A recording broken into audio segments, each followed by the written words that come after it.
Anda kembali di Breaking News TV One, pemirsa. Ratusan personil polisi hari ini kembali mengepung pesantren Sidikiyah Peloso, Jombang, Jawa Timur. Polisi akan kembali menjemput paksa MSAT, tersangka kasus pencabulan santriwati yang diduga bersembunyi di pesantren tersebut. Dan berikut pernyataan Kabid Humas Polda Jatim, Kombes Pol Dirmanto. Menindaklanjuti kaitannya penanganan kasus cabul oleh MSA. Ya. Sekarang kita masih proses melakukan penggeledahan di dalam pondok. Mohon doanya, mudah-mudahan hari ini kita bisa menemukan yang bersangkutan. Ya. Karena ini adalah langkah terakhir polisi untuk menyerahkan ke pengadilan. Kita ketahui bersama bahwa yang bersangkutan belum tentu salah, ya belum tentu benar juga. Ya nanti ditentukan di pengadilan. Jadi mohon doanya rekan-rekan sekalian.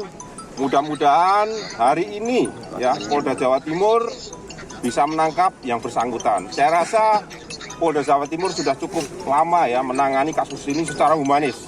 Dan kita sudah ingatkan, kita sudah beri masukan kepada keluarga, kepada pengacara yang bersangkutan. Ya, pemirsa, kita sudah bersama dengan Mbak Erlinda selaku Komisioner KPAI periode 2014-2017. Selamat siang, Mbak Erlinda. Selamat siang Mbak Putri, Assalamualaikum warahmatullahi wabarakatuh. Waalaikumsalam warahmatullahi wabarakatuh. Mbak pasti sudah mendengar soal kasus pencabulan yang dilakukan oleh pengurus pondok pesantren terhadap santriwatinya. Tanggapannya Mbak Erlinda seperti apa? Ya, artinya di sini tantangan luar biasa untuk lingkungan pendidikan. Mengapa? Karena lingkungan pendidikan harusnya kan memberikan ruang-ruang hal yang positif, artinya mendidik untuk banyak hal, tidak hanya pada kognitif, tapi juga bagaimana perilaku dan sebagainya. Namun ternyata di ruang pendidikan terjadi hal-hal yang tidak kita harapkan, apalagi kekerasan seksual, kejahatan seksual itu menjadi hal yang musuh bersama oleh kita. Nah, oleh karena itu Mbak Erlinda, tantangan yang paling ya, mohon maaf, tahan dulu informasinya. Suaranya? Siap. Ya, nanti kita akan perbarui lagi informasinya. Kita akan ngobrol lagi ya Mbak Erlinda. Tapi saat ini kita sudah terhubung dengan Kabid Humas Polda Jawa Timur terkait perkembangan upaya penangkapan dari MSAT tersangka kasus pencabulan. Langsung saja kita saksikan. Sisir di sana ya. Kita sisir ya, kita periksa satu persatu. Kalau bukan ya orang pondok sini atau bukan santri sini kita bawa. Kurang lebih radius berapa meter atau kilometer? Pondok ini kan informasi yang kami terima sekitar 50 hektar. Ya. 5 hektar ulangi. 5 hektar ya. Kemudian bangunannya sangat banyak. Ya, kami sedang hunting, kami sedang periksa satu persatu ya kan bangunan-bangunan yang ada di dalam. Berarti belum ditemukan ya? Sampai sekarang masih proses ya, masih proses untuk pencarian yang bersangkutan. Demikian ya. Sementara masih di tempat ini. Terima kasih ya. Katanya ada hutan itu, Dan. Sementara kami masih proses untuk melakukan pencarian kepada yang bersangkutan di dalam pondok. Pak Yai tadi berjanji akan mengantar MSA ke Polda. Benar apa enggak? Kami berupaya untuk mencari ya. Itu ya. Sekarang ini kami berupaya untuk mencari yang bersangkutan sampai dapat. Demikian ya. Terima kasih. Total yang diamankan berapa? Tadi yang kami amankan sekitar 60 orang. Ya kan kita bawa dan di dalam itu masih ada beberapa yang kita periksa, kita pilah-pilah. Ya mudah-mudahan cepat ditangkap, mohon doanya. Informasi ada anggota juga yang terluka dalam penindakan ini? Tidak ada. Tadi kan sudah saya sampaikan, tadi dorong-dorongan saja. Oke. Ya. Pas Satreskrim kena air panas bagaimana, Dan? Tadi tidak ada tadi kayaknya, ya tidak ada. Kalau Cuman keterangan dari orang tua seperti apa? Apakah tahu keberadaan anaknya, Pak? sampai sekarang kita masih mencari ya. Negosiasi masih Ya. dilakukan ya, Pak? Kita masih mencari. Terima kasih ya. Oke, siap.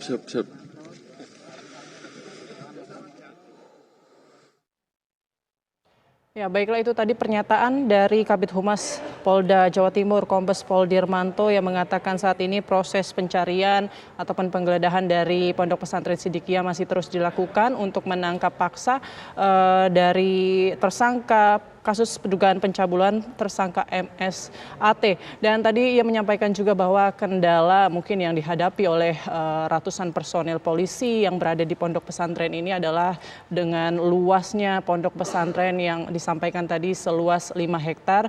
Ini banyak ruangan-ruangan yang masih harus disisir satu persatu oleh pihak kepolisian untuk menjemput paksa MSAT tersangka dari kasus dugaan pencabulan santriwatinya. Ya, kita akan lanjutkan lagi obrolan kita dengan Komisioner KPAI Mbak Erlinda. Selamat siang Mbak Erlinda, masih tersambung? Ya, masih Mbak. Baik, silakan Mbak dengan tanggapannya tadi seperti apa? Iya, saya Komisioner periode 2014-2017 yang lalu ya. Iya, terima kasih Mbak Putri. Yang pasti kita kan sangat paham ya bahwa dunia pendidikan itu tempat untuk bagaimana tidak hanya membangun karakter pada sisi kognitif, tapi juga ada afektif maupun psikomotorik. Dan kita paham juga bahwa setiap orang tua ataupun yang menitipkan siswa, peserta didik ataupun mahasiswa di lingkungan pendidikan atau lingkungan akademik, harapannya kan ingin membangun karakter-karakter tadi. Nah, tapi saat ini baik itu di pendidikan lingkungan keagamaan maupun lingkungan yang umum ya dari Kemendikbud maupun dari Kemenak, ternyata saat ini tantangannya sangat luar biasa. Kenapa? Banyaknya kita pahami fakta-fakta, data, baik itu dari Mabes maupun Simfoni maupun dari data-data yang lain, bagaimana kekerasan seksual itu ada di lingkungan pendidikan. Nah, disinilah tantangan bagi kita semua bahwa kedaruratan pada kejahatan seksual yang saat ini ada di ranah lingkungan pendidikan, sebenarnya apa sih yang harus kita lakukan? Ya tadi kita harus melakukan suatu analisa latar belakang apa sih penyebabnya. Nah, latar belakang saat ini banyak sekali para elemen masyarakat atau pemangku kebijakan tidak melakukan satu integrasi pada sistem-sistem yang ada. Kita tahu ada toolsnya di sini bagaimana undang-undang TPKS yang ada. Kita tahu bahwa latar belakang dari adanya kekerasan seksual di lingkungan pendidikan itu salah satu pemicunya kan bagaimana peradaban baru melalui dunia siber itu mempengaruhi perilaku, sikap dan sebagainya. Dan potensi banyak personal ya dari misalnya peserta didik sendiri ataupun oknum-oknum dari guru ataupun yang lainnya, itu mereka bisa terjadi sebagai pelaku maupun korban dari kekerasan seksual. Kenapa?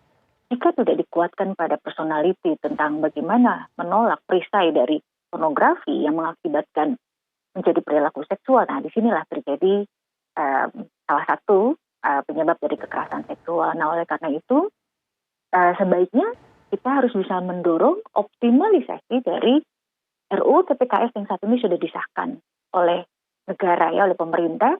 Dan jika ditanya apakah bisa dilakukan melalui undang-undang TPKS ini, sangat bisa. Kalau kita lihat saat ini bagaimana polisi berusaha memberikan yang terbaik ya, optimal. Yang pertama, iya itu harus dilakukan.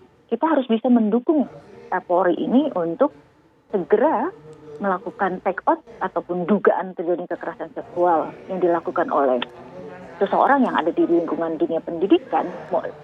Kalau saat ini tadi sudah kita bicara tentang dunia pendidikan keagamaan ya. Tapi paralel kita meminta untuk mengedukasi masyarakat bahwa ini sangat berbeda dengan apa yang menjadi gonjang-ganjing baik itu di media sosial maupun masyarakat. Artinya, dunia pendidikan kita sangat membahayakan. Nah, ini yang harus kita mitigasi.